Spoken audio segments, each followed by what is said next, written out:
বুবলির ধৈর্য দেখে আমি সত্যিই অনেক বেশি অবাক হয়ে গেছি। কারণ একটা জিনিস খেয়াল করেন, শাকিব খান যখন যে কোনো ইন্টারভিউতে যায়, তখন সে বুবলি বা অপু বিশ্বাসকে নিয়ে অনেক বেশি কথা বলে তাকে।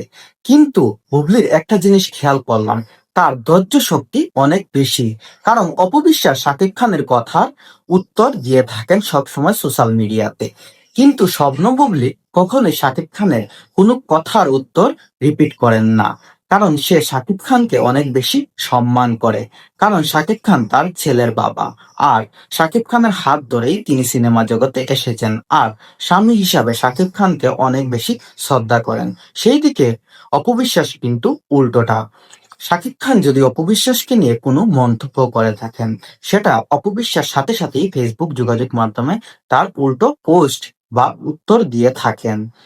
এদিকে কিন্তু ব্যতিক্রম, কারণ অপবিশ্বাস আর বুবলির মধ্যে অনেকটাই পার্থক্য আছে। তাই আপনার মতামতে শাকিব খানের পাশে আপনি কাকে দেখতে চান, অপবিশ্বাস নাকি শবনম বুবলিকে?